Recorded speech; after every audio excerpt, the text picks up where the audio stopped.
Hey Aussie Gamers, and to everyone that loves video games and things alike, this is the Aussie Gamers Express video game podcast. Born and bred within the land of opportunity and slow, overpriced internet. For news, reviews, and video game related fun, keep listening along with your hosts, Lucas and Red.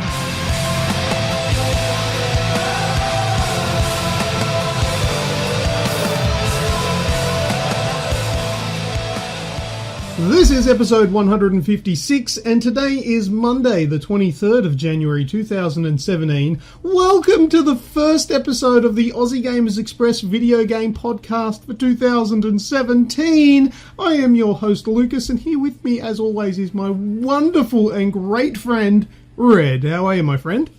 Yay, we're back. Yeah, I know. Are you excited? Yeah, relatively. Though it's like when you wake up for school the first Monday back, you could probably do with an extra hour, but it never really helps. So here we are. That's it. Well, as I was saying just before we started recording, I'm a little bit nervous. I'm like out of practice. I'm trying to remember all the buttons to push and all the things and things to get things working and things. So yeah. I am a little bit nervous. But anyway, apparently my script is telling me that I've got to say, before we start, here's this week's show in preview. First up, we'll have video game discussion, and then we'll do video game news. And in this week's news, we have EA Star Wars to get an injection of quality, then Sony shuts down Guerrilla Cambridge, and then Kiwi Title to make a console debut. And then after the news, we'll do What's That Sound, then Red Shout, then Last Words, and that'll be the end of this show. So first up, video game discussion. Red, I'm very eager to hear from you. I'm sure you've played a few games over the off-season. We have. So there's a lot that I don't need to go into a whole lot of detail about, but there's a few that I'll touch on with a little bit more pizzazz. So obviously I've played some Battlefield and some Call of Duty in the Division. I actually, well, as we all know by now, I've got the 2 terabyte hard drive in my PlayStation, so I've just been downloading stuff that I probably won't use too often, but I can just put it all on there and go, look at my collection. So yeah, I've actually played Sniper Elite 3 multiplayer. Oh, nice. Now, just quickly on that hard drive thing, now I'm jealous of you. Wow. Because I've got the 1 terabyte in the Pro, and it sucks. Yeah. I've run out of room so many times. Long live the PS Poor. Well, I'm going to have to get myself another 2 terabyte to put in it, because I don't want to take the 2 terabyte out of my old console and put it into this one, because I don't want to have to install everything again on 2. No.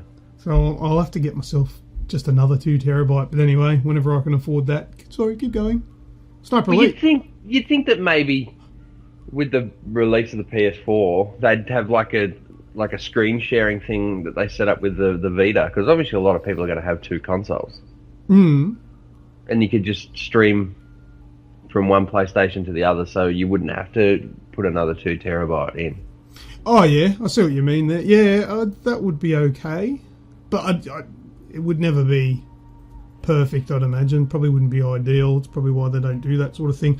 But even if you could copy, like on the Xbox One, you can just copy the game to a hard drive and transfer it over. I know there is that transfer thing on the PlayStation where you can transfer content from one console to the other, but I tried it the other day and linked up my 2 consoles, but it gave me a warning message saying that this console will not return to its current state after this process is complete. Yeah, it's only like when you're formatting it. Yeah, so if I wanted to transfer one game, like with GTA 5, if I wanted to transfer that from my old console to my new console, from that warning it makes me think that my old console is going to be reset.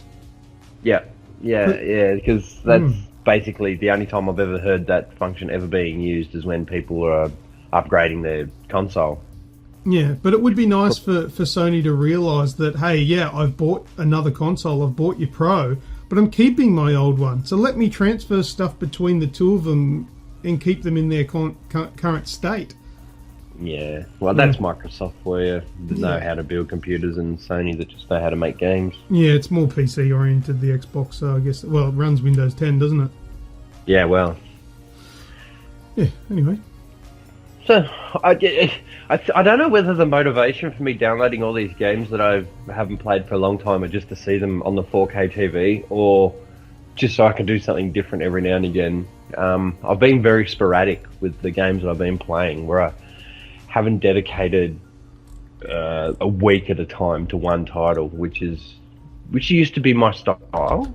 Yeah. I think now that I just kick around and I'll do this for an hour and I'll do that for an hour, and then like my latest obsession, we'll just move on from Sniper Elite. My latest obsession is GTA 5. Yeah. So I will play that for hours on end. Because time just flies. There is no point other than making money to buy more stuff for GTA Online than there is story. You just get in there and run amok. And because there's so many variables in that sort of sandbox, no two sessions are ever the same. Yeah. I like GTA 5 for just doing random shit. I'm not real big on doing the missions because I don't play it enough to actually get any good at it.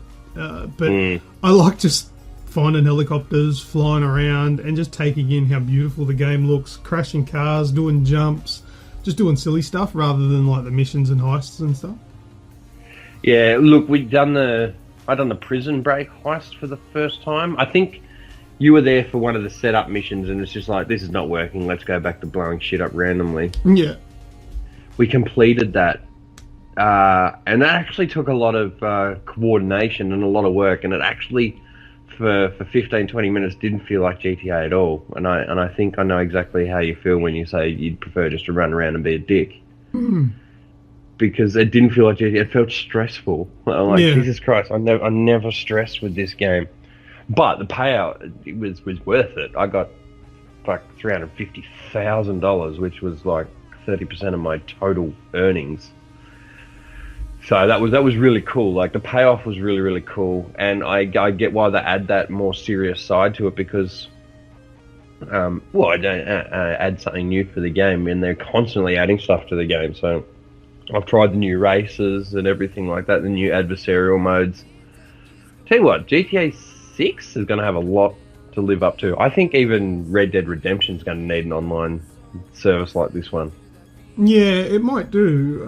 I have heard some things about it. Although I would like Red Dead Redemption to remain more of a single-player thing and leave that massive sort of online stuff to GTA, but no, whatever. Well, they tried with the first one. I just don't think anyone played it. Well, Red Dead Redemption, the online on the PS3, didn't work for me. I tried so many times to get into co-op matches and stuff with my friends, and it would never connect. It was garbage.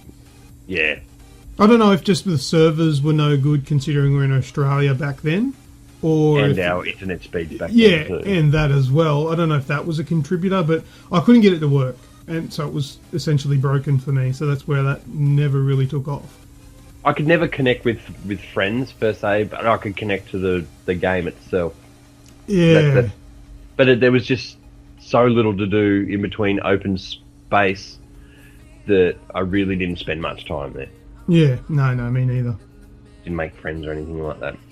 So, it's shout out to Richard Piddington from the page. He's jumped on board and he's been crashing out with you and me and Snoogans and Roy and Jason lately, and we've just been having a good old time. So that's been a butt ton of fun. So fair to say it's going to stay on the... Well, GTA was always the first game to go off the hard drive when I wanted to install something else, because of the fact it took up 60 plus gig.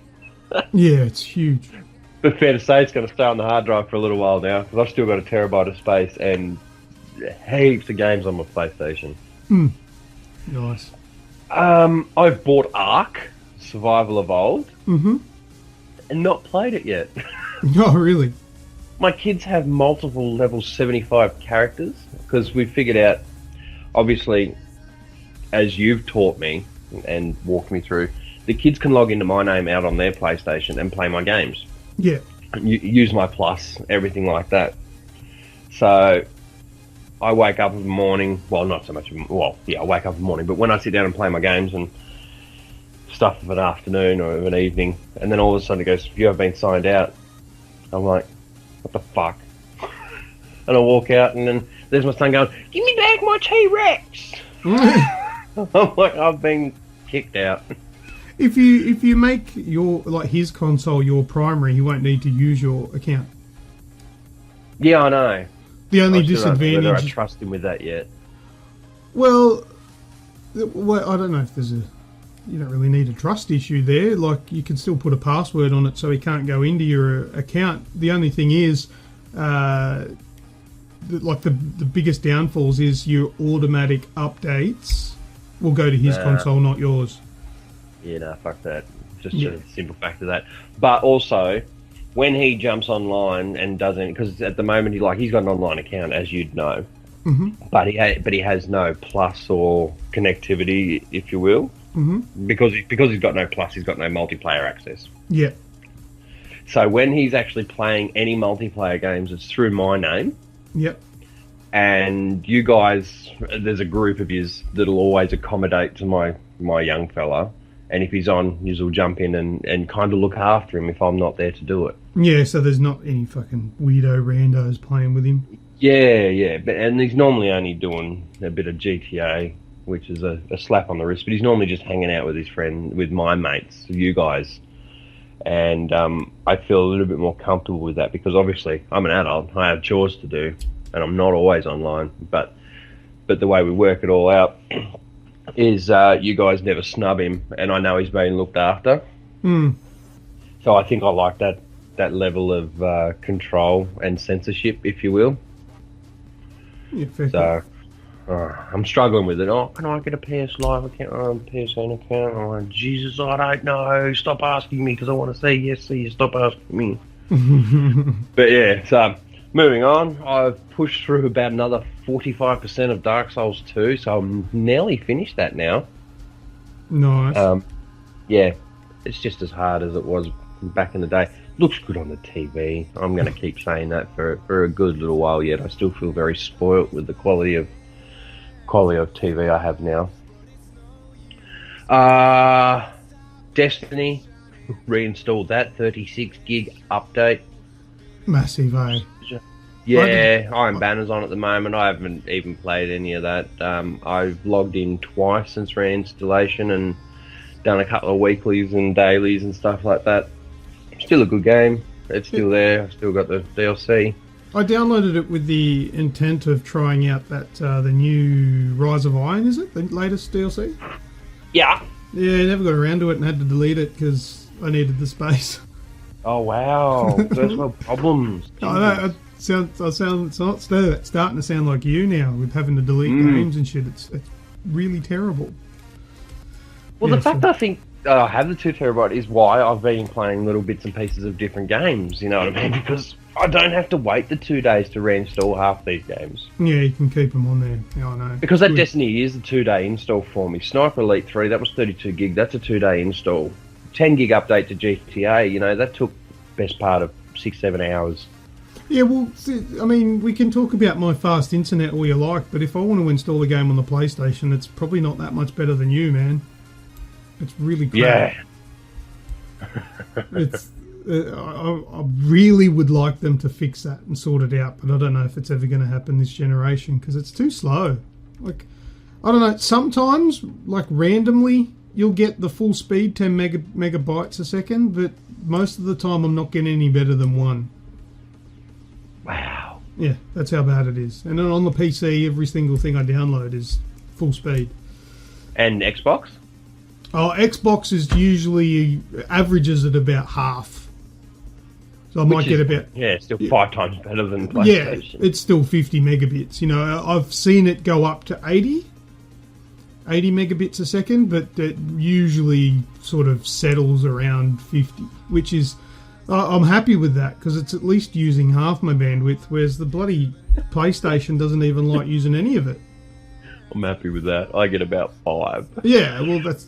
Yeah, 50 will do, I suppose. Yes. Anyway, your MDN's coming. Yes, very soon, within a few months, actually. Lovely. What else, man? Uncharted 4. I've restarted Uncharted 4. Oh, yeah, playing the campaign? Yep. Yeah, you finished? Oh, you haven't finished it. Nah, I even turned it back a difficulty. Okay. So on which one?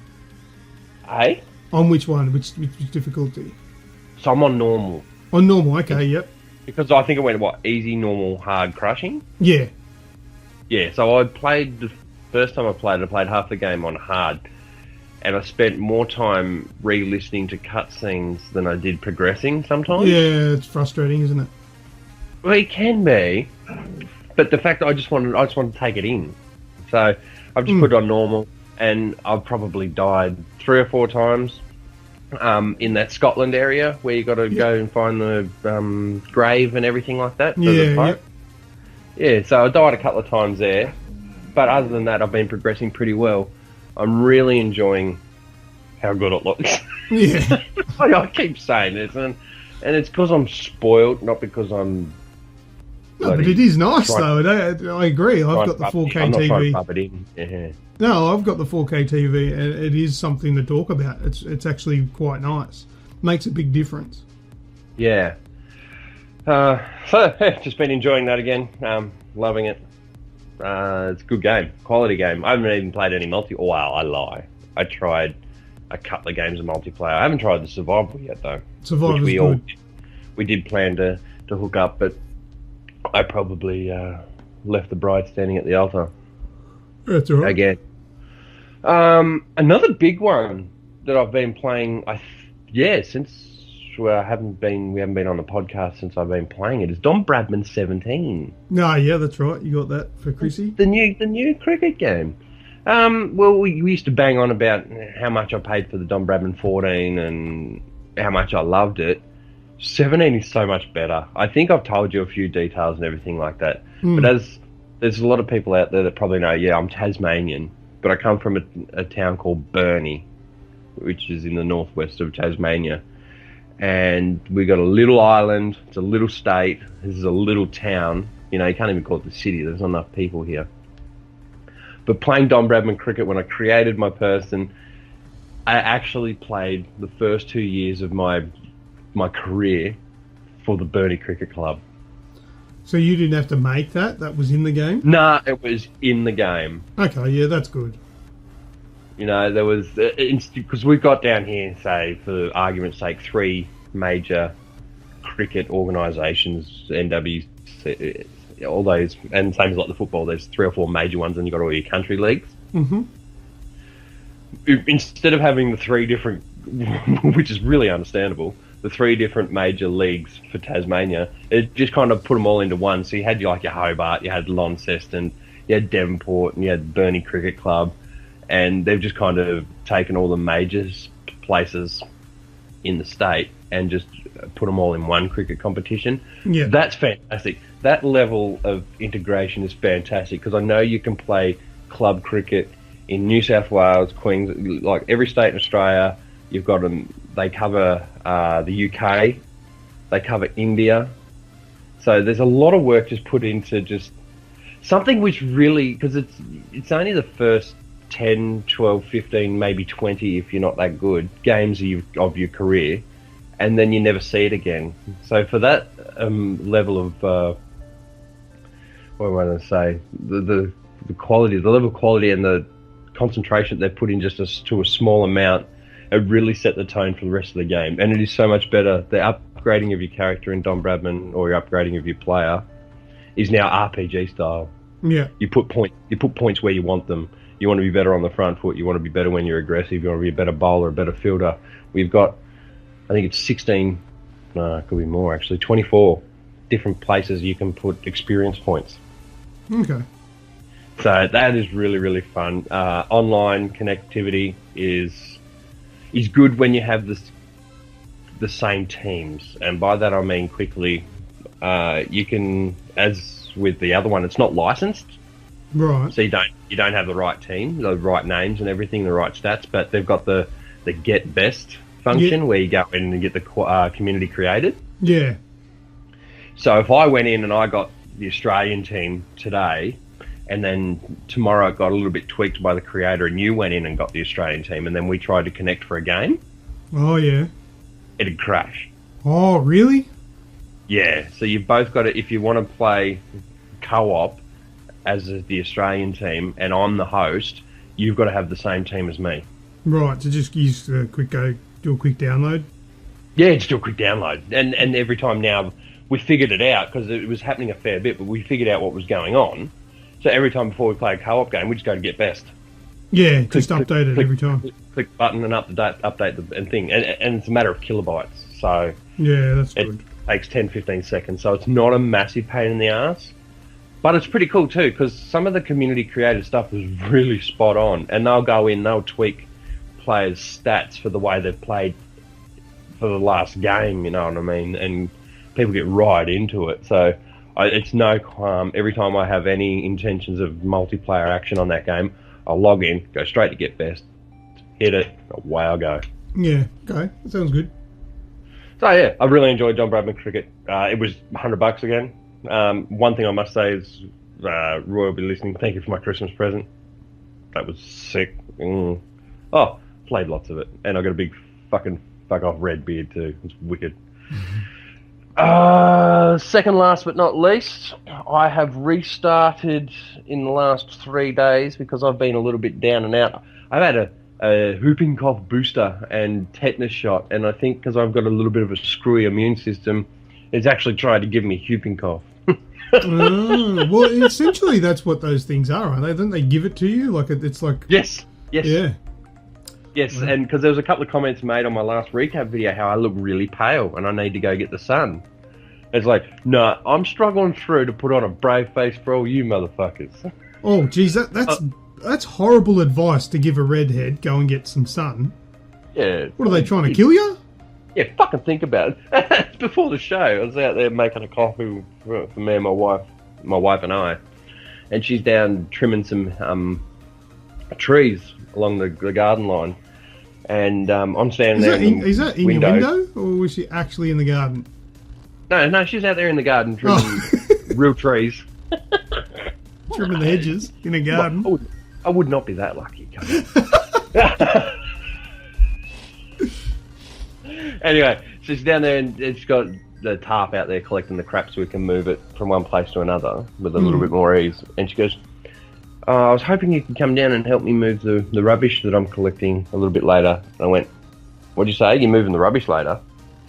She goes, I was hoping you could come and help me. I went, oh, fuck, if the sun fucks off. I tell you what, it's not that... it's hard to grasp the concept because 20 degrees down here is, not to over-exaggerate, probably 28 to 30 degrees at your place.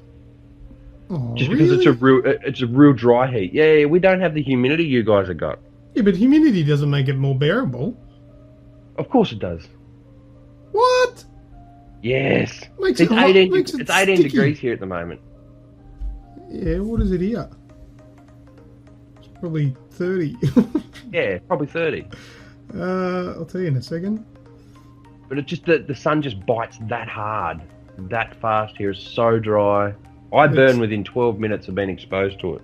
It's 28 degrees here now. Yeah, so it's always 10 to 15. I'm not saying it's hotter down here than it is. I'm just the feel of it occasionally. It's just pains, But is that you, or is that... Oh, probably. I think that's just your tolerance to heat, man.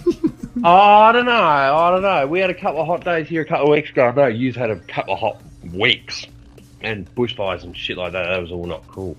But, a lot of people from Tasmania were putting this thing up on Facebook. Scientists have proven that the heat in Tasmania... Oh, it could be a crock of shit. It could be. But I'm like, that's exactly how I feel. Because, like, we know. I've spent time at your place when it's warm, when it's hot.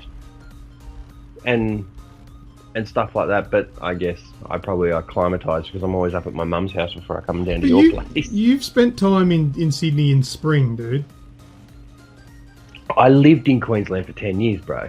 Yeah, but that was a long time ago. I think you may have forgotten. Yeah, maybe. You've not been in Sydney in summer, not recently, because you've come in September.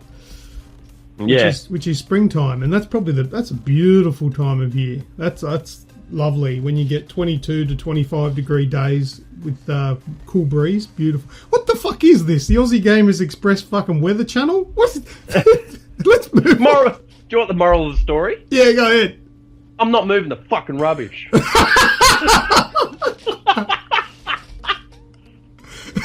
Okay, fair enough. Fuck you. So yeah, second last but absolutely not least, I have restarted Fallout 4. Ah, yes. And I'm treating it like 7 Days to Die, that sort of genre of game. Yeah. I've done a couple of missions, but I've collected heaps of resources, and I'm building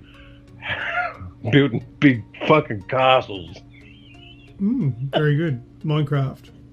Yeah, I'm just building and doing the odd mission here, and I've watched a couple of Chase's videos, his survival playthrough that have been featuring on the Facebook page throughout the downtime. Yep. And just took a couple of tips from him. Yeah, he seems to know what he's doing in that game. He plays it a bit. Like, you have those breeds of people. I really enjoyed Fallout 3, Fallout 4, Skyrims and stuff like that. But there's also the next step of evolutionary gamer that almost injects themselves that much into the lore and into the makeup of the game that they know how to squeeze every last bit of inch of quality out of it, if you know what I mean. Yeah. So, like, basically, in a nutshell, what had he done? He got in, done his first couple of missions that he had to do. Then he, as he put it, he was putting other settlements under the thumb, which means you go out to a settlement, they go, oh, raiders are fucking doing this to us, rah, we can't prosper, rah, rah, rah. So you get the mission, you clear out this little piece. And then you're affiliated with, like, the Tenpenny Farm is now affiliated with Sanctuary and stuff like that. So I've done 3 of those, and I've set up supply lines straight away, which I learnt only really late how to do late in my first playthrough. Oh yeah, I've done that. Yeah. Yeah. See, I'm now doing it really early. I'm making heaps and heaps of food in one area. I'm gathering heaps of different resources in another area, and I'm sharing them out, sort of thing. Yeah. And it just makes life a bit easier and a lot more fun. I've got a lot more freedom. I can go from one area to another, and if I need to build a little outpost, or I need to use something or use resources that are stored back at Sanctuary, it's fine. I've got a supply line, and I just really enjoyed it. I tried survival pre-Christmas break, and I was really no bad at it. Like, I got diseases, I got sleep deprived, I died within a stiff fart from a mole rat. I didn't enjoy it. It was just too hard for me, and I'll put my hand up in the air and say, look, that is just too... You need to be a fanatic, like I was talking about that breed of gamer. And I'm not. Well, I am, but I've got so much that I want to do. If I wanted to play survival, Fallout 4 would be those things that you're on a budget. Right, I'm going to buy Fallout 4, I'm going to buy all the DLC, and that's my game for the next 6 months. Yeah. You know, I'm lucky. I've got the likes of all you friends that always make sure I've got something to play. I'm very, very fortunate with the games that I get through from Aussie Gamers to review and to continue to play after the fact. So I've always got plenty to do. So that's probably why I've never really become a fanatic of Skyrim and Fallout. Although, not saying that I haven't put hours upon hours of play into them, I just haven't taken that next step and put another 300 or 400 hours into them. So I've restarted it. I'm playing on it on very hard, which is the top tier difficulty without going to survival. Yep. And it's not that hard. If you take your time and play it smart, yeah. Yeah, you play it smart. That's exactly right. You go around the outside and you sneak your way in, and you use all the game's mechanics instead of just running in and going Rambo. That's exactly right. Yeah. Fair enough. Yeah, and you got less bullets when you pick up, like, you raid a dead body of a raider or something, and instead of picking up 30 bullets for the 9mm, you might get 8 to 12. Yeah. Pick your shots, mate. Pick your shots. Take her easy. Use the VATs. Yeah. I use the VATs all the time. Strategic placement in combat. That's all you need. So, loving it. I'm absolutely obsessed with it over the last couple of days because I haven't been very well. So I've just been flying under the radar, sitting here just playing Fallout 4, feeling a little bit sorry for myself. But fair to say that's going nowhere because at the moment you still get 60% off all the DLC. So I'm playing or toying with the option of just picking up maybe the Automatron one, the building ones, for a couple of bucks. I'm not sure if I'm going to need Far Harbor just yet because there's still so much game to play. But yeah, just the building ones that are a couple of bucks that give me the extra options for building bigger and better base. I'm pretty bad. I bought the season pass before the price went up, and I've only played one of the DLCs. That's it. But you saved $70. I did, yeah. For what reason? All right, so let's moving on to the last one, because I've taken up a fair whack of time, but this was to be expected. Yeah. I have about 4 paragraphs to write and then submit to my professional editor this afternoon after lunch. I've reviewed Yakuza 0. Oh, very good. Is it any good? Have you played any Yakuza games before? No, I haven't. Neither have I, and need not worry, for Yakuza 0 is not a reboot as such, but a pre-sequel, or an introduction to the series, if you will. Yeah, right, because, well, this is the first Yakuza game on current gen? Absolutely, yeah. There's been no remasters either, and don't let anyone else find out about that, because we might get all 5 of them be remastered. Oh, good. Maybe that's some new ones. Well, look, I lie. I have played... We got one back in the day on PS Plus, I think, on PS3. Yakuza 3, I think it was. Okay. But yeah, and I played a bit of it. So what is Zero all about? Zero is set in 1988, Tokyo and Osaka. So you got 2 different characters, so it's set in 2 different locations. So obviously it's very neon-filled and very pragmatic and happy-go-lucky, and oh, wish this guy! Everyone's just so happy and everything like that. It's actually quite cool.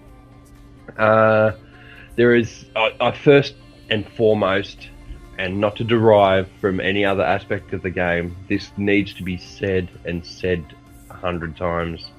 There is so much story. Right. The game, like, you sit down sometimes and you go, right, well, I've got work at 4 o'clock, it's now 12:30, I've just finished doing the dishes after lunch. I can sit down for 2 hours and then have a shower and go to work. I've done that on occasion, sat down with an hour and a half, 2 hours to spare, and I've sat there in front of the TV for the 2 hours, and I've played, had gameplay and mechanics available to me for about 15 minutes. Oh my god.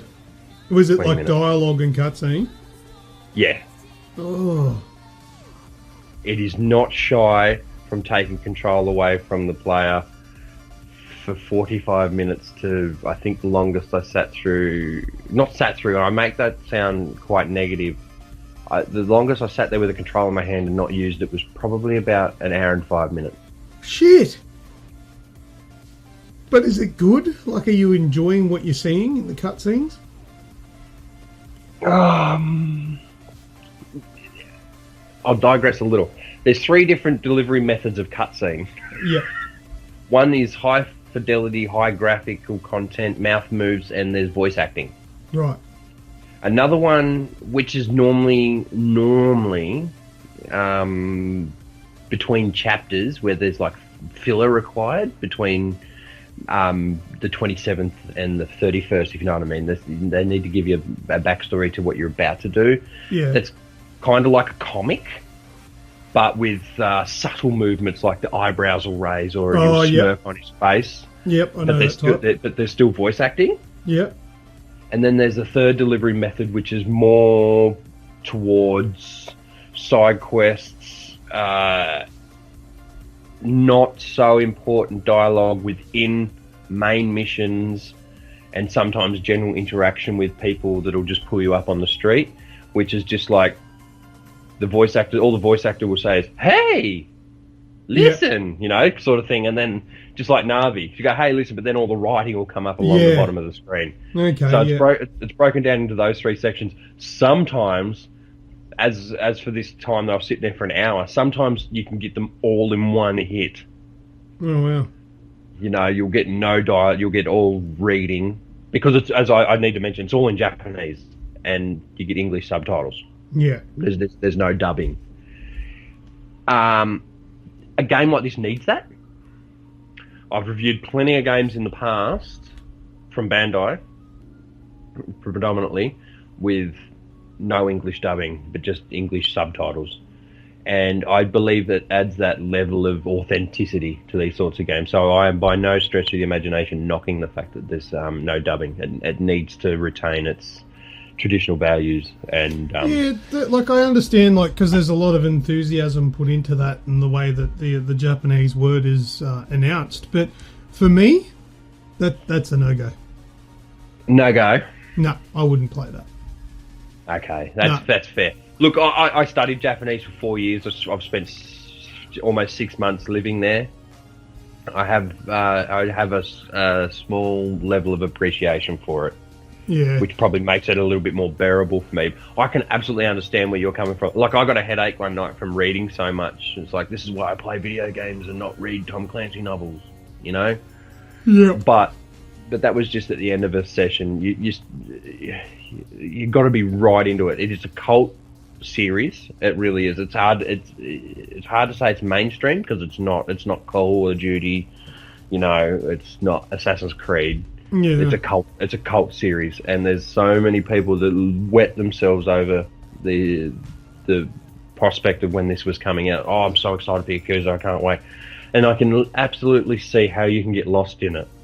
So what is the gameplay like when you do play? You've got your walking around and exploring and fetch quest style third person.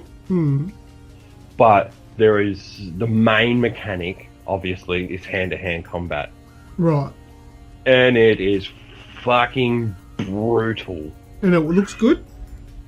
Yeah. It maintains a level of quality and a level of realism, but then not, if you know what I mean. Like, there's plenty of environmental uses for everything around you. Like, you could be fighting in the street, and like you'll be walking down the street, and you get this little thing come up on your radar, which is shit. You turn left on your screen, and your radar doesn't move. It's just the triangle does. So trying to navigate the mini-map is a real bitch to start off with.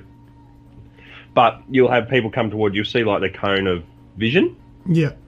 And you'll get confronted by. Because what you need to take into consideration as well, everything is directly translated into English, so sometimes it's a little weird. But you'll come across hooligans, Yakuza, and these people called Men in Black. It's because they wear black suits. Right. You know what I mean? And they've each got different fighting methods. That's probably a direct translation, is it? That is a direct translation, yeah. Yeah. And so you got two characters. Each character has 3 different fighting stances, and they all rely on mashing triangle, square and triangle with the addition of circle here and there. Right.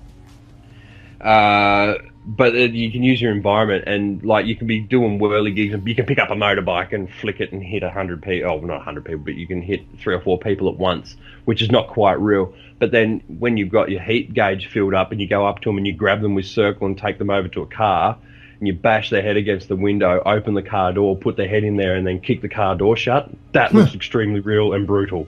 Oh, nice. You know what I mean? So you've got the fact you're picking up a motorbike and swinging it at someone. That's not really it's a bit over the believable. Top. But you take someone over to a car and smash their head to living pulp in the door, and that looks real-ish. Yeah, you know what I mean? That's believable, and you're like, fuck, you just done that? Or like you pick up a bicycle. One of the stances you can use with your heat gauge full, one of the stances you can use pick-upables, like your objects that you pick up, you can use them as your final blow. Yeah. So like putting the frame of the bike over a dude's head and then twisting it and then just fucking uppercutting the dude through the bloody hole. It's, fuck man, she brutal. Righto. Well brutal. But right. Yeah, so... We'll have to check out your review when that's up on AussieGamersExpress.com. Yes, that'll be up tomorrow morning. Yeah, so that'll be up by the time the podcast's up. So go and have a look at it now if you're interested. I dare you. All right. Anything else? No, I'm gonna take a step back. Well, yes, there is something else that I haven't been playing so much. That's Clash Royale, and there's a guess. Well, guess why I haven't been playing so much of it? I don't know. Because I don't smoke anymore. Oh, that's right. That was your smoke game. You still poo, don't you? Not as much. Oh, yeah. Aussie Gamers Bell Express. Not as much. I don't know. But yeah. Yeah, I've been playing a little bit while I wait for my toast to cook or for the kettle to boil, but you're only getting one game in instead of 3. Yeah, that's it. All right, well, how about I take you on a ride and tell you what I've been playing over the off period. Please and thank you. All right, I've got a list here. Most of it I'm going to sort of fly through because it's more of a rehash or sort of like an update, but I've got some real big juicy stuff to talk about. I hadn't played Titanfall 2 by the end of the last show, I don't believe, because it didn't make my list for Game of the Year. Really regretting not playing that because it definitely would have made my top 5 list for Game of the Year. Isn't it? It was fantastic. Titanfall 2 campaign, absolutely amazing. I still haven't played any of the multiplayer and probably don't really intend to unless someone gets a spur and wants to play it on the PS4. I'll join them. But Titanfall 2, the campaign was absolutely amazing. I really did love playing that. So that, yeah, definitely would have been top 5 for me for last year. But it wouldn't have pipped Watch Dogs 2, which was my Game of the Year for last year. And I have since, over the holidays, got the Platinum Trophy on that one because I just enjoyed it that much that I just kept playing it. And I'm still up for playing that game. It's actually really fun to play in co-op, to do the side missions and just run amok. I found it was really cool too because you can hack cars and make them accelerate, turn, reverse, and all that. And you can also hack the car carriers to turn them into ramps. Oh, yes, I recall that. I've seen more video content of it than me actually using it. Yeah, I parked... This was just me mucking around. I parked like a truck in front of them so it couldn't go anywhere, the ramp, turned it into a ramp, and then all the cars that were driving up behind it, I just hacked it and made it accelerate forward. So I was just sending every car that came past flying over this ramp on the back of a truck. It was so funny. It was so stupid because that was all I was doing. And I was just, flying them over. So that was good fun. But yeah, Watch Dogs 2, definitely a great game. I've platinumed it. I also did a video review on the Narcon. Is it Narcon, dude? I got some flack for that. How do you say it? Nacon? No, I'd go Narcon because I'm Australian. We're nasally. That's what people need to realise. But that's the Australian way to pronounce it. Like, Nacon? I reckon that needs a Y. N-A-Y-C-O-N. But it's N-A-C-O-N. Yeah. And I would say Narcon. And it's not Nacon, because that would be double C. But anyway, this is not Aussie Gamers English Express class. The Narcon... What new podcast to record this week now? The Narcon PS4 Pro controller. Anyway, there's a video review available on YouTube if you're interested in that, seeing the ins and outs of it and an unboxing. So go and check that out. I also did an unboxing of the Watch Dogs 2 San Francisco edition unboxing-y thingy. So that's on YouTube as well if you're keen to have a look at the statue. I've got the statue up behind me. It features in most of my videos because it's in the background there. Genital Jousting.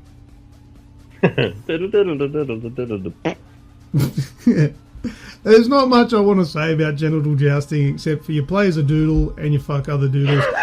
If you want to see the video, it's on YouTube. It is restricted to adults only, for obvious reasons. Play as a doodle. Oh, that's such a cool word. I've played that with a few guests that I've had come over, and I haven't seen them since.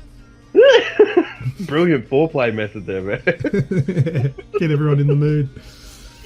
So Genital Jousting review is on YouTube. Go and have a look at it if you're an adult. I missed the Rocket Cross headphones. New set of headphones that are made for consoles and mobile and all that sort of stuff. Go and check out the unboxing and review on YouTube as well. We've got a few reviews of Rocket's products on there. Shell Shock Live. I played a bit of Shell Shock Live on PC with Repremier. And there is a written review on AussieGamersExpress.com. So if that's a game you're interested in, it's been reviewed. What game did you say it was like? Oh, yeah, good on ya. Put you on the spot. Yes, because it's been stuck on the tip of my tongue for 5 years, and then I got the name of the game. Oh, not Fodder. No. Oh. Doesn't matter. Keep going. Doesn't matter. But anyway, I played that one. Basically, it's Worms with tanks. And slightly less irreverent. There's still a couple of crazy things in there, like... it's not like banana bombs and stuff, but there's all silly things like you can shoot fish that blow up and stuff. But yeah, not as crazy as Worms, but it's the same concept where you're on like a 2D map and you shoot projectiles at each other until one blows up. The Nintendo Switch I wanted to talk about. Now, I haven't played a Nintendo Switch, but there's a little bit of detail in there that I wanted to talk about. Are you going to get one, Red? No. I was only Scorched Earth is the name of that game. Scorched Earth. No, I was talking to my mate about it yesterday. He rocked up because I've got a mate. Not only do we share a few games in common that we like playing, we also like playing guitars. So he lent me a lap steel string guitar for a little while. He came to pick it up yesterday, and he's been commenting on the page a lot. And he goes, I told, because originally I said, nah, Zelda's going to be on the new console. And he goes, no, it's coming to the U as well. And I went, I wouldn't be surprised if it doesn't. Yeah. And so he rocked up yesterday to pick up his guitar and went, I fucking told you. And I'm like, yes, Ben. Yes, Ben. Okay, yes, Ben. And I said to him, hopefully we'll be able to pick up a Wii U for a good price now. And he said exactly the same thing as you said the other day to us behind closed doors, was Nintendo never have sales, really. No. You'll pay what you paid today for Wii U's when they were released. Yep. Mario games, Pokemon games, Luigi games, Mario Kart, Super Smash Brothers are all the same prices when they were released. Yep. You never get 2-for-1s. You rarely do you get pre-owned sort of stuff like that. If you want to be a Nintendo player, you have to have the coin. Like we're able to get on the PlayStation Store and pick up games for $6-7 every now and again when they're just like Steam-like prices sort of thing. You never get that with a Nintendo. No, you're only paying sort of 10 and less for a game that was out on the NES in the Virtual Console. Even then, sometimes they're more than $10. Yep. And not worth it. But anyway, yeah, that's it. Nintendo's a premium console where you're paying big bucks, but you're not getting the best as in power-wise, but you get it's the only place that you're going to get your Nintendo IPs like Mario, Zelda, etc., etc. So that's its selling power there. But look, I'm going to get a Nintendo Switch. I'm probably not going to get one immediately because the only game that I'm gagging for after seeing the Nintendo Switch presentation is Super Mario Odyssey, but that doesn't come out to the end of this year. So I'm probably not going to hurry up and get one until that one really starts to get close to dropping. Where it comes to Legend of Zelda Breath of the Wild, look, I've never been a Zelda fan. I always did say to myself that this was going to be the first Zelda game that I play and finish. But I'll probably just get that on the Wii U because it doesn't really look that different. No, obviously there's subtle differences in clarity, depth, and shit like that, but the fidelity of the colour. But other than that, it's going to be exactly the same game. Yeah. And it's not like the Wii U's making a jump to the Switch is like going from the 360 to the 1 or the 3 to the 4, if you know what I mean. No, it's not. It's going to be a slight improvement. A slight improvement. Yeah, you what, 900p output? Yeah, that's what Breath of the Wild is going to be on the Switch. And you'd suspect that'd all be 60 frames? No, it won't be. Wow. Should be. Yeah, or it's 30. Zelda is 30. That is known. And like, and the thing is, my mate I was talking about, Beth, he's a massive fanboy, and even he said that the portability is still only just a little bit of a step up from the Wii U gamepad. But he said the thing about the Wii U, you walk so far away from the main base or something like that, and you'll lose it. Yeah, and that's so they've looked like they've rectified that problem. But they've been so vague with the battery life, 2 to 8 hours. You know what? It's going to have 8 hours in standby or 2 hours while you're playing games, or do more different games take up more power, or what's the well, yeah, I reckon I understand that fairly well. Like a game like Zelda, you're going to get probably about 2.5 hours out of, I would say. And then, say, you'd probably get a full 8 hours out of a real simple, maybe Stardew Valley. Well, yeah, games like that aren't rendering 3D graphics, won't be using as much power, will last for longer. But yeah, somebody said on the page, and I apologise I haven't got a reference here because it's only just come to mind, but someone suggested that the marketing would have been probably a little bit better had they marketed this as the new 3DS, so like the new handheld console. But with the ability to go on the screen. Yeah, so that way it might be sort of perceived, because it's the same size as the 3DS XL, the screen without the controllers on the side. And just to, and I suppose be a little less of a blow to the Wii U owners thinking there's a new console replacing it already. So if it was just a more powerful handheld, it probably would have been received a little bit better. But I'm still happy for it, and I will get one eventually. But dude, Ice in a Cup simulator. Oh, fuck my doodle. Man. How cool does that look? Yeah, whatever. This 1-2 switch. I was talking about that as well yesterday. That's why it's so click. Well, I think gimmicky shit. I think boxing and fucking golf. I think you mentioned in one of your Reds recaps that, like, you know, is 1-2 switch the one where you'd like draw and shoot each other? Yeah, that's their Wii Sports. That's the I agreed with you 100%. That's going to be fun once. Absolutely once. Yeah, and then you're going to go, whatever. I'm fencing. I'm fencing. Wow, I stabbed you. That is no longer fun because you're now dead. Wow. But anyway, that's the Switch and my thoughts on that. Right, let's move on. I'm going to talk about the big one, which is Resident Evil 7 Biohazard. Dude, I've finished it. I've played it. Oh, wow. I've reviewed it. So now that obviously we're recording before the embargo and the release date, but this podcast comes out on Sunday the 29th, so it's going to be out and the review's going to be up. So go and check out my review on YouTube and make some comments on there. Tell us what you think. But yeah, dude, Resident Evil 7 is fucking scary as shit. Keep it. Yeah, it's not for you. You are not going to play this game with any kind of interest whatsoever because, I reckon you would probably get about 38 to 40 seconds in before you switched it off. That's being generous. Yeah, but look, it's first person now. It's the first time since Resident Evil 4 that they've made a massive change like this. Resident Evil 4 changed the perspective from the fixed camera to over the shoulder, and Resident Evil 7 is now introducing first person, so that's the major difference here. The graphics are absolutely gorgeous, so the photorealistic is the word that I've been throwing around. If you're playing it on normal mode, so if you're just playing it on a TV, the graphics are beautiful. Now, the reason why I'm saying that, if you're playing it on a TV, is because if you've got the PlayStation 4 version and PlayStation VR, this is the first game that I've played entirely in VR. Now, when AAA support. Yes. Now, when I first thought of this game in VR, I thought, I'll probably play it a little bit in VR and I'll probably get sick of it and I'll switch back to just watch it on the TV. I did play it on the TV for review purposes, just so I could see the difference. But I couldn't wait to switch it back to VR mode.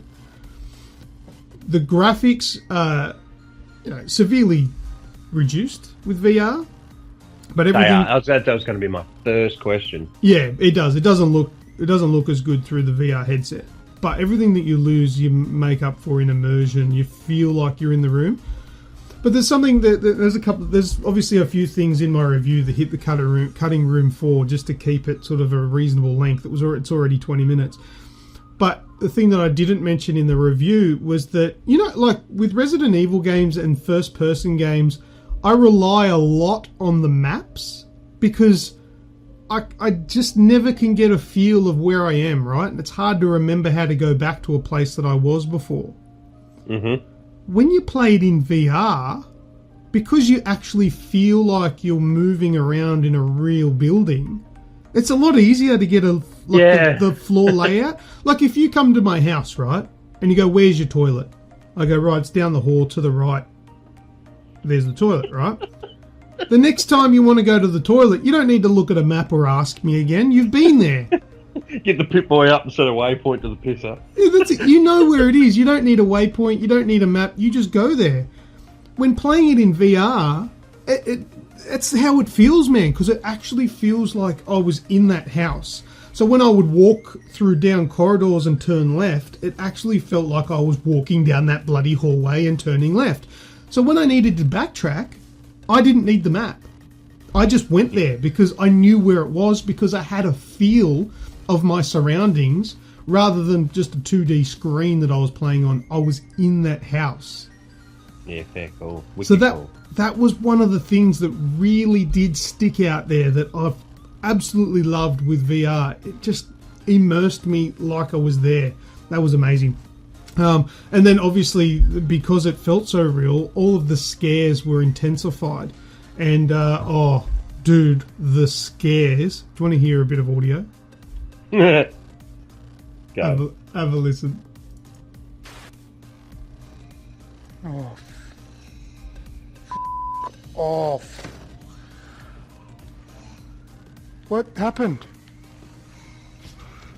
What happened? Oh! Oh!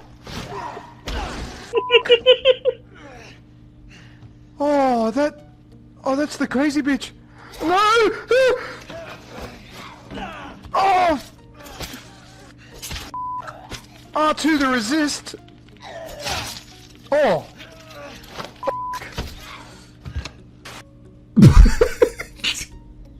Still playing Genital Jousting then. Press R2 to resist. Oh, whoops, I pressed L2. Nah, that's fucked, man. I've heard enough of it for now. For me, I don't need to play it. Thank you so much.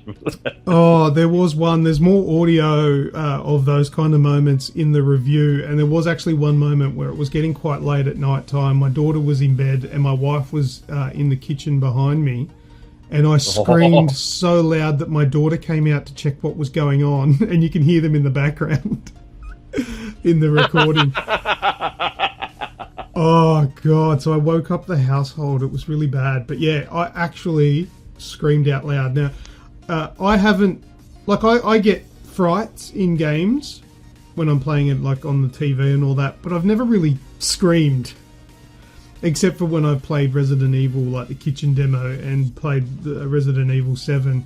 I actually had to scream out loud, and that was completely involuntary, man. That was just the fear that it generated. It scared the shit out of me.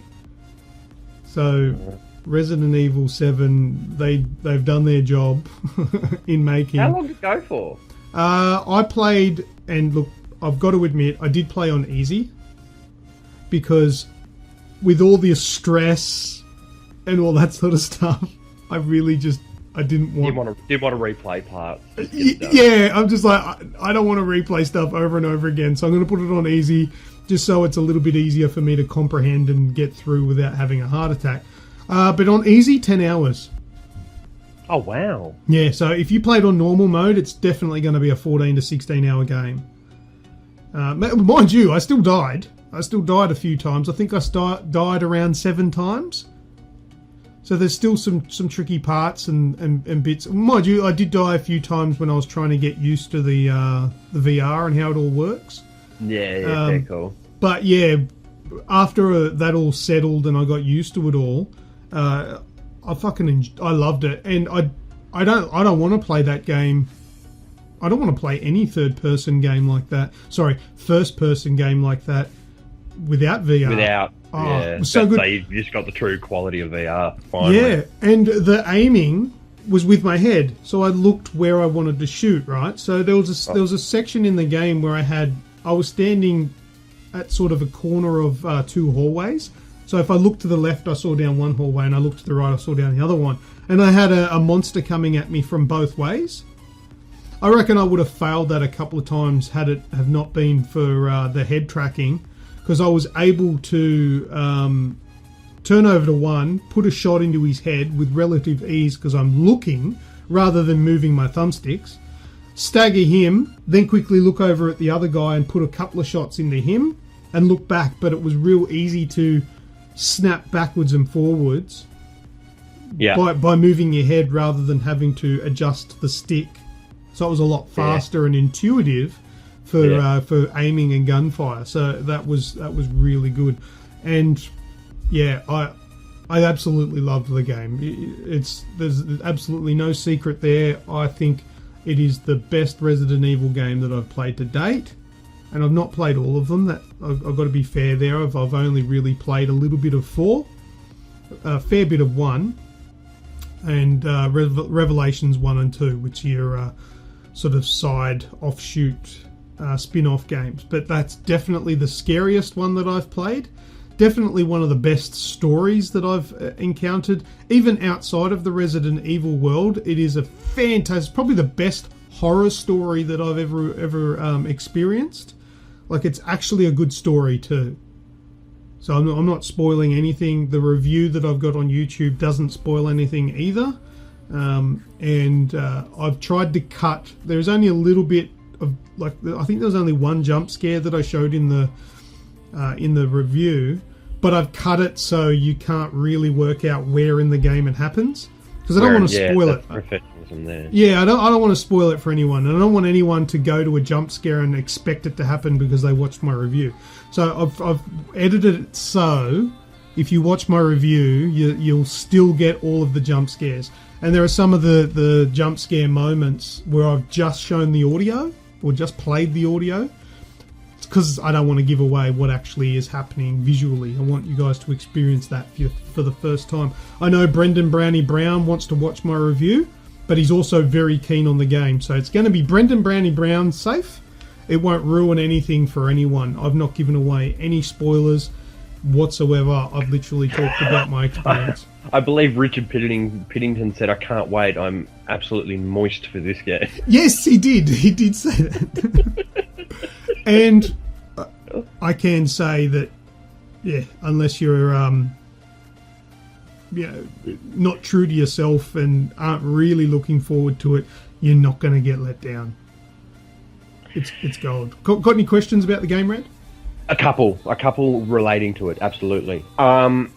Is it more, would you find for someone in my position, because I feel like I'm almost anti these sort of games and I don't want to come across as to put someone off if they're on the fence. Do you think, in your honest opinion, it's a lot less to cope with mentally and scare-wise if you're playing it on a screen with the control, non-VR? Yeah. Yes. A lot more bearable. Absolutely, yes. Because I was playing, I did play a portion of the game on my TV to see what it was like. Yeah. And there was a moment where something popped out and did scare me, and probably, like, there was no audible, like there was no like there was when I was playing it. Like all of those scare moments that are in the review and that audio that I played for you before, that was in VR. Yeah. When I wasn't in VR, those kind of moments, and I'm not saying I replayed it, this was fresh parts that I played on the TV, scared me, but there was nothing audible. Like I didn't make any noise, like, because it wasn't really that in your face.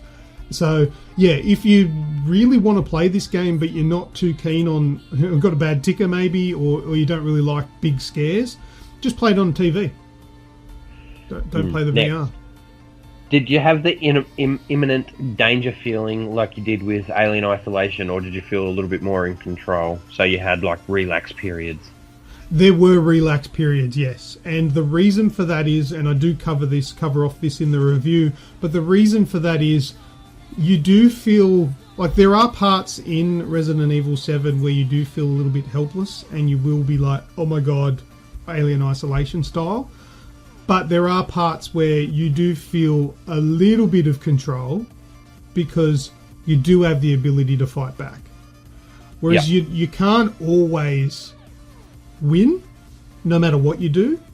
But you do have some abilities, and that's all I really want to say about it. But there are also parts of downtime where, you know, like a Resident Evil game, where you've got to search for something. You know, you've taken care of the monsters. The monsters are all dead. And you're in a particular area, and nothing's going to really happen until sort of you progress. So you've got time to search the area, look at things, pick it up, analyze, work out what you need to do to progress. And you do have those downtimes, which are very well appreciated in a game like that. But yeah, so you do have those moments of comfort, but it doesn't feel too bad about taking it away from you again. Because obviously you cover a lot of questions in the review. Last but not least, do you reckon this will pave the way for the likes of Outlast and everything to come to the PSVR? Would you replay the original Outlast on VR? Yes. So the VR is really being reinvigorated. Well, not the VR. Sorry, the genre is being reinvigorated with the introduction of the VR. Oh yeah, absolutely, and it just adds so much to the gameplay that I just loved it so much. It was a brilliant experience. So yeah, bring those games to VR and I'm in. But another thing I wanted to mention as well, the puzzles in Biohazard, Resident Evil 7 Biohazard. I didn't mention this in the review, is that the puzzles are still very Resident Evil. So like keys and doors and things like that. But I think there are hidden things that you can get through that I didn't necessarily do. There are things that you can do in the game that are off the beaten track, which will be quite hard and challenging. But to play through the game on a solid path from start to finish, there aren't any puzzles that are going to break it for you. Hinder it, yeah. They're fun, but they're not stupid hard. Now there are some things in there that you can do that will be hard, but they're not things that you have to do. So it is good. Some of the puzzles did sort of edge on the easy kind and could have been a little bit trickier, but it didn't. It kept the story flowing. I don't actually know if the puzzles were easier because I set it to easy. Maybe, not sure. But anyway, maybe someone can clarify. So you got in from beginning to end while I was sitting through the initial cutscene of Yakuza? Yeah, pretty much. Yeah. But yeah, there are some scenes. You know the video. Did you see the videotapes in the beginning hour? Didn't even play that? Yeah. No, I didn't play it, but I've watched it. So the videotapes are throughout the game. They serve as kind of mini puzzles.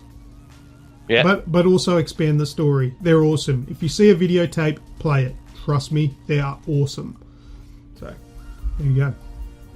But that's, I think, all I'll say about Resident Evil 7. It's awesome. Loved it through to start to finish. It was absolutely amazing. So, please go and check out and give the video a like on YouTube. I'd appreciate that. All right, Red, should we go into video game news? Yes, let's do it.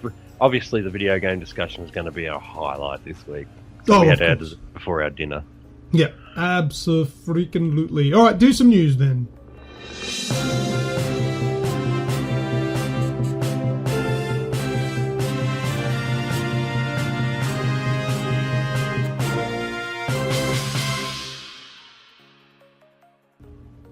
Oh, I've got to introduce the news, don't I?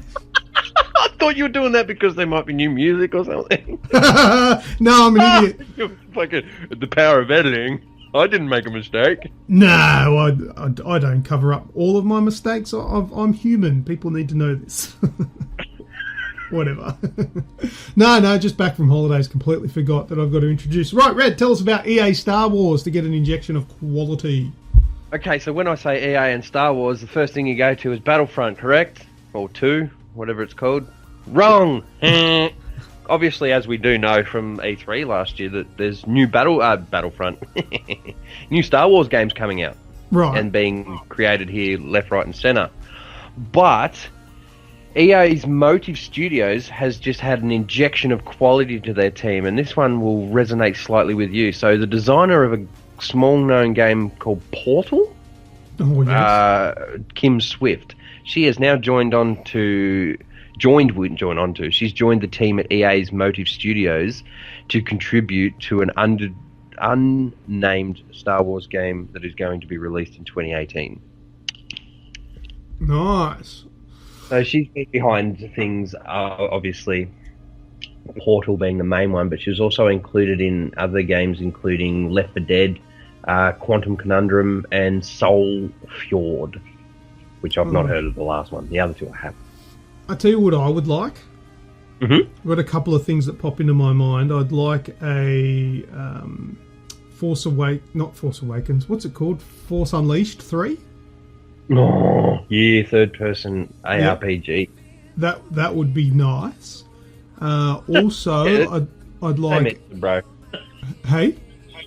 Technomancer. Oh, yeah. No, also come to mind would be... what's it called? Dark something. Dark. Don't know. It was on... I think it was on like the Nintendo 64. Oh no, I can't even think of the name. Hang on, let me just Google it. Dark Forces? Dark Forces. Is that? Yeah, I think that's the name of it. Had the Stormtrooper on the front cover? Yes, that's the game. I'd like a new one of those. I think that was all that I really thought of. I think a new one of those games, like a first-person lightsaber wielding melee sort of combat stuff, or the third-person action RPG Doom style. Yeah, like that. That'd be cool. The Force Unleashed. That'd be really cool too. Yeah, I'd like a console adaptation or a derivative of Knights of the Old Republic, like the MMO. Yeah. So like your Skyrim style, Fallout 4 style, Star Wars game. Oh yeah. A big RPG in the world of, if you know what I mean, that doesn't necessarily have to have Yoda and... Well, it's not going to have Leia anymore. Oh, too soon. Oh, dude. Well. Rest in peace, Carrie... What's her name? Fisher. Carrie Fisher. Yeah. Is that for that bit of news? Why don't you take this opportunity, if you're listening to this through our Facebook post, down below in the comment section, tell us what sort of Star Wars game you would like. Yeah, good idea. So on the pin post, is that what you're talking about? Yeah. Yeah. Yeah, you'll get a BAM next week. Awesome. All right, Red, next up on the news, do you want to tell us about Sony shutting down Guerrilla Cambridge? Yes, I do. You know how you were saying in your VR, in your Resident Evil spiel, that you used your head to aim? Yeah. The first thing I went to when thinking of that was obviously Rigs. Yes, yeah. So Rigs, that was developed by Guerrilla Cambridge, Force subsidiary of Sony, has shut down, and it was going to be 20 years old this year. Aww. Yeah, because they other games that you might be familiar with that they developed, there was Medieval. Remember that game? Yes. Yeah, with the skeleton knight. Yeah. Did you ever play a game called Primeval? Not Primeval, Primal, sorry. It was a PlayStation 1 game. It's, cult classic. Dinosaurs? No. Oh, well, no. You were a female protagonist and you had the ability to morph into animals. It was RPG, like an action RPG. Oh, okay. Oh, I know of the game. It's on the PS4, isn't it? Yes. Yeah. The remake. Oh, yeah. Yeah, that was a good game. Great game, okay. actually. Very good game. Killzone Mercenary, which I think that was that a PSP title? Vita. Vita. And the PSP title, Little Big Planet. So, obviously, they've been contributing factor in more games than that, but those are the more highlighted ones. So, with this shutting down, Sony have pledged to try and replace these guys in another job, or at least giving them a glowing reference, because obviously they were doing nothing wrong because it's shut down now. But it has nothing to do with Guerrilla Studios, which is based in Amsterdam. So Killzone and Horizon Zero Dawn, this is not them. It's just another subsidiary of them. Yeah. But because they're in Cambridge in the UK, there's a couple of major development companies around them, like Ninja Theory, that bring us Hellblade. What else did Ninja Theory do in the past that I really liked? Oh, they did that. DMC. Enslaved as well, didn't they? Yes. The guys behind RuneScape and Frontier Developments, they're there as well. I've not heard of those before because they're probably PC games, but with the names of Elite Dangerous and Planet Coaster. Right. But yeah, so 20 years in the industry doesn't save you from being shut down. But the biggest one, is rigs. So whether they're going to get any more support or... I really thought that would be a game in the vicinity of Rocket League with EPL and shit like that, but nope. VR needs to take off first. Well, that's just funny because we were only just talking about it, obviously, and it's taken... When did the VR come out? October last year. Yeah, so October, November, December, so 3 months. Took 3 months to get a AAA title. Yeah. Not cool. They'll come. Oh, I hope they do, because they're great. Well, Resident Evil's just proven that it can be done and be done well. I think they need to reduce the price. Yeah, pretty pricey, yeah. Because essentially, Resident Evil costs you $650. Yeah, needs to be $200. Oh, fuck yeah. But that's the thing, they need to make their money off the content, not the headset. Well, every game comes with DLC. Yeah, or even something like that. They need to get people to go out and want to buy VR. I think they need to be pushing it for the next 6 months, where you go into an EB Games or a game store, and they need to be giving incentives away to the staff to get people to try it. Say try out the PlayStation VR, and if you eventually purchase one, we're going to give you a free game or something just for trying it. Give people a reason to try it, because that's how you're going to sell it. It's not something where you can watch a preview on TV. You can't do that because it doesn't work that way. You need people to put the bloody headset on. I felt a little rushed at the EB Expo. Oh yeah, that definitely was. But that's what. Now that it's all calmed down, put one in all the stores and make people go and do it. Go and play it. Say, come and try it. Get this on, and give the bloody salesperson a lollipop for everyone he sells or something, or a slap on the ass. I don't know. Do something to get it happening, so we can breathe some life into this really good technology. Yeah. All right, we up for the next bit of news, Red? Yeah, mate. Let's do it. All right, tell us all about the Kiwi title that's coming onto our consoles. Well, we are Aussie Gamers Express, and we do like to support local news from our friends across the Dutch, our cousins, if you will. Their flag is almost the same. They just don't have as many stars because they're missing 2, and that's me and you, and we're in Australia, so fuck them. Someone's going to go, no, they're missing 3. No, the other ones are in the Chillibin. On the Chillibin. How come we can't get in there? Oh, because someone's jandals are on top and it's got some sellotape holding it down, mate. Oh no!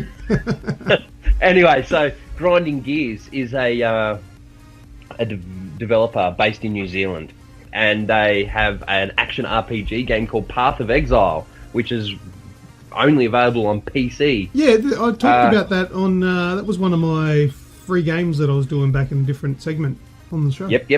Good game. Games to check. Yeah. It's coming to Xbox One. Yes, I did see this, and I'm excited for that. That's cool. And it's also going to remain free to play. Yeah, cool.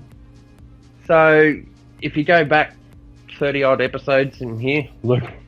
Yeah. Well, I won't task you with finding it. No. But it has been covered as one of the cheap/free games that are worth playing on Steam. Yeah, definitely. It's now going to be a little bit more accessible, and it's coming to the Xbox One, unfortunately not the PS4. And had it have been 6 months ago, I'm fucking Xbox. But now I'm going, yeah, I'm going to play it. Yeah, do, man. It's a good game. With my Elite controller. Loves the Elite. Loves the Elite. But yeah, so it's definitely, obviously I checked it out via YouTube when you were talking about it back in the day, and had a little bit of a look-see leading up to the recording of this show, and fucking looks a bit cool. Yeah, it does. Yeah. So checking that one out for sure. So keep that on your radar. I do not think I've checked a couple of places. No, I haven't got an exact release date just yet, but it is on the go because it's about to receive patch 3.0 on the PC, and once that's launched and good to go, we will see it on the Xbox. Lovely. Looking forward to it. Thanks for that, Red. Good news piece items there. I think it's time for What's That Sound? Let's do it.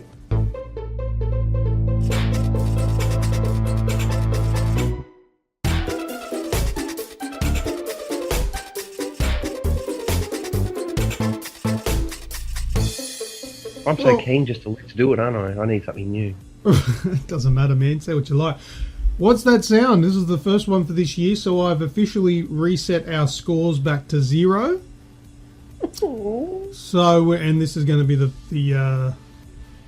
well, it's the first time we're doing the scored thing right from the beginning of the year. So we'll see how we go for 2017. Red, it's going to be like 47-4. You're on. No, well, you never know that. You never know. It could be anything. But anyway, I've got a fresh sound from Rep Premiere, but before we go through that, we had 2 What's That Sounds for the last episode of 2016. The winners have all their games, but we'll play them and just remind you guys of what they were. The first one I've got here was from Xenogenesis. West Stallion! Here you go! West Stallion! Say hello! Yeah. Oh, yeah, that was story anyway. West Stallion says hello. What was that, Red? Last year, I could barely hear that sound anyway. Oh, I wasn't playing very good? Yeah. Yeah, well, that one was the butt stallion thing, Borderlands 2 Handsome Jack. Yes. And we had this one from Rep Premiere. You can't break a man the way you break a dog or a horse. The harder you beat a man, the taller he stands. And that one was from Far Cry 2. Did you hear that one all right, Red? Yeah, perfect. Yep, beautiful. All right, so those are last year's ones out of the way. We had some good ones there and some prizes given away. Right, so the new one here is from Rep Premiere. I have not heard this one. It's my first time, so if it's broken, it's Rep Premiere's fault, not mine. Good to go? Yeah. All right, put your ears on. Let's have a listen.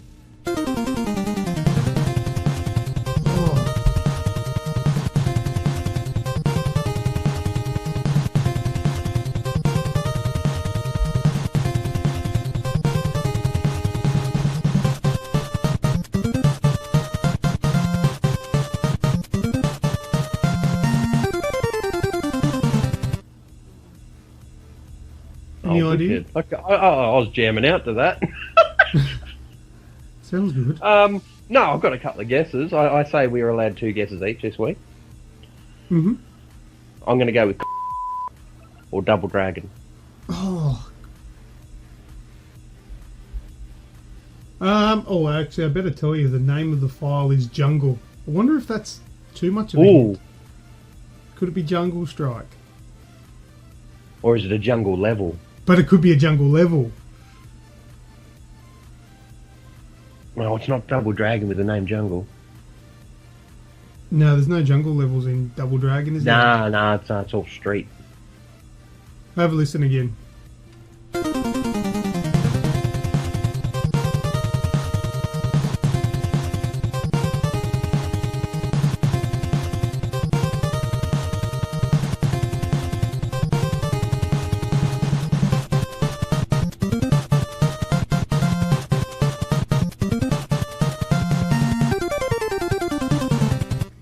Alright, now you said that's a damn good guess, because that makes me think that too, but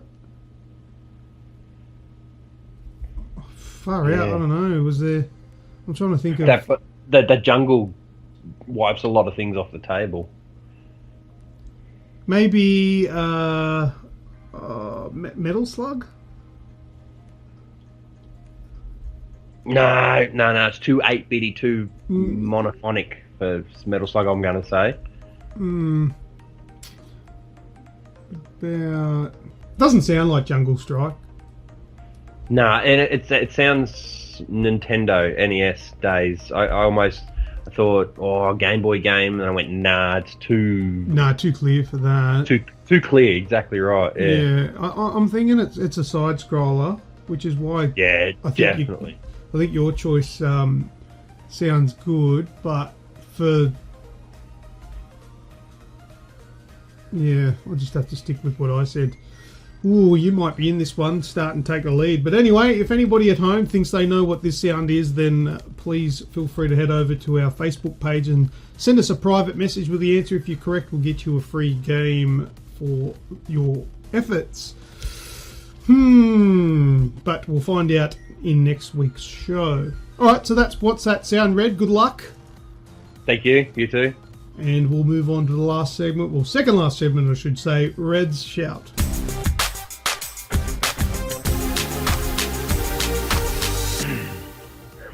Wow! I'm going to say this month's shout. Yeah. I'm so involved now, as we all are. I'm not saying I'm more than any one particular member, but I'm so involved now with the page, the Facebook page, that I'm going to endeavour, unless there's something that absolutely jumps out and really needs to be taken note of and someone deserves a special shout. These of this year are now going to be all impromptu because we've got our finger on the pulse, and we try to reply to nearly every single question that's ever posted, whether it be in the form of comment on a particular post, or whether it's a message to us, or if someone's published on the page, you know what I mean? So we start to get to know the usuals, the regulars, and the new guys. Mm-hmm. So this week's shout is going to go to, well, I wouldn't have been made aware of it until this morning. Rusky Big Musky, mate, we're fucking back. Yes, that's right. Oh, where's the show, guys? Come on. Yeah, we're fucking here, and we're back, and thanks for that love. You sent that through to me this morning. It's no great secret that I've been feeling a little bit down lately, but it's really, really nice and uplifting to have people out there just going, fuck, where are these guys? You know, I'm missing this integral part of my life. So, yeah. Yes, we're back. But some of the usual suspects and some of the really, we got some nice, humbling, endearing messages over the Christmas break and the New Year's and everything like that, and words of along the lines of positivity and hoping us the best of 2017. So I'll just run off a couple of names for you. So obviously there's Robert White, someone close to home, Steve. Oh, yep. Always has something nice to say. Brendan Brown. We got Brendan Thompson back on the page after his holiday away. He was always, even though he was out of the country, he was still on the page. So, true Aussie gamer right there. Richard Piddington, we reconnected with him, played a few games, but he's always got something nice to say. Martin Creamers was about Zach Courtney giving away games again. There's still a post on our page with a few games to recoup, and if there's not by Sunday when this comes out, well, you should have been more attentive to the page.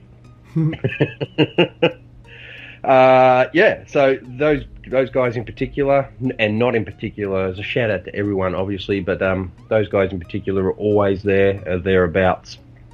So shout out to you guys. Rusky, thanks for the personal message, well, not the personal as in to us, but the more personalised message to us, wondering where we are and hoping we're doing well. But hey, we're fucking back. Yep.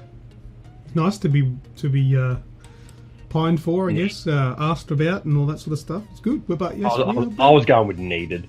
Yeah, that's right. Needed to survive. All good. All right, so that's the shout done? That's the shout done, man. Yep. All right, well, let's sneak in some last words and then we'll finish the show. Yep.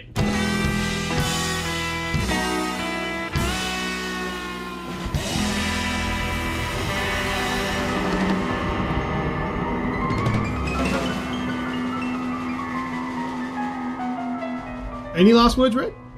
I've got a couple, yes. Oh, go for it. So, Play Dead, behind Inside, and that other one with the boy and the spider. What's the name of that game? Limbo, yes. They've posted a new screenshotty style type thing on Twitter that shows a little boy or something, or a person dragging a parachute through the desert with something happening off into the distance in the sky, whether it be meteor or a rocket crashing or something like that. So it looks like something else is on the horizon for Playdead Studios after one of the co-founders did leave with a payout of $9 million. Wow. But yeah, that's another game that I'll buy without hesitation. Yes. Brilliant. And another one, All Aboard the Hype, Rumor train for Bloodborne 2. Yeah, that's coming. I know that is coming. Who knows when, but that's definitely a thing. You know, or it's a gut feeling that how could they? No, I know. No, it's been mentioned, hasn't it?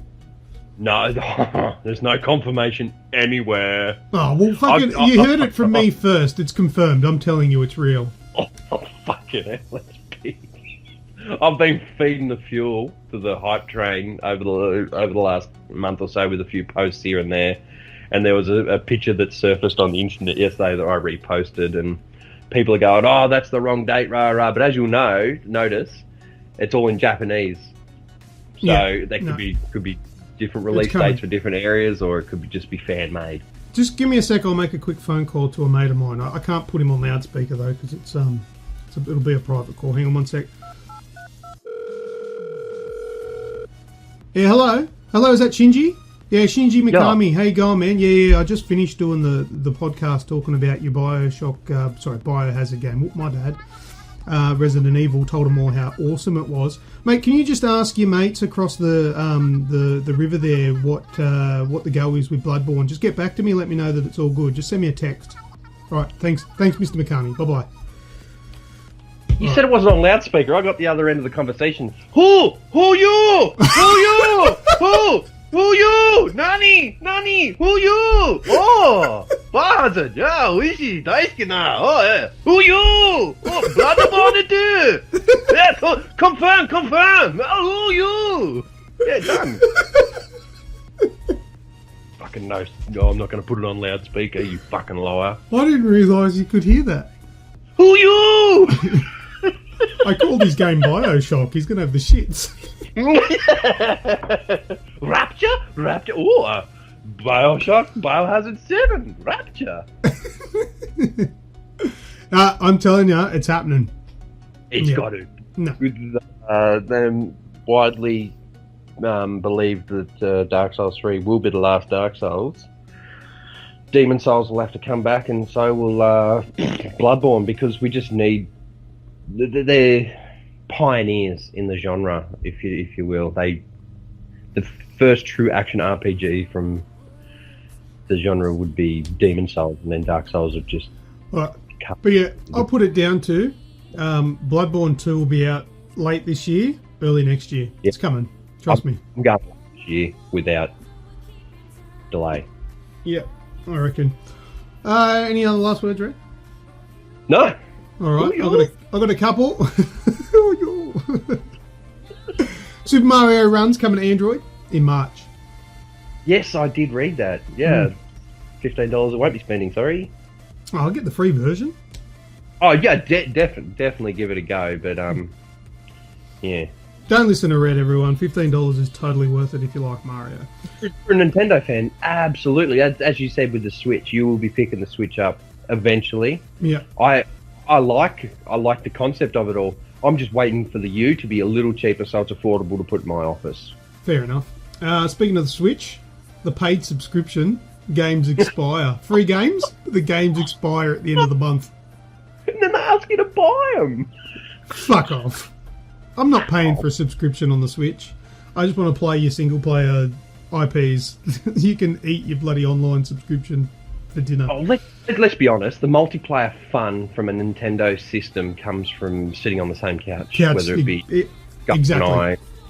Super Smash Brothers or your Mario Karts. Exactly. Always look person. So yeah, not interested. And last, but not least, Mighty Morphin Power Rangers. At the beginning of the podcast, we received confirmation that we've got review copies of Power Rangers on the PlayStation 4, so we will be playing Power Rangers and talking about it next week's episode, and you'll be able to catch some live streams. Yeah, live streams, Red's recaps, written reviews, everything that we fucking take time to do to bring it to you, you can count on it. Yeah, Red and I grew up with the Power Rangers. I loved it. Red, did you like it? Oh, fuck yeah. And especially since the Power Rangers in this game, it's all based on Gen 1. Yeah, it is. Yeah, the characters, aren't they? Even the Green Rangers in there. Yeah, it's all Gen 1. All the Pink Rangers, they've all got the same names as what we grew up with. The the Megazord.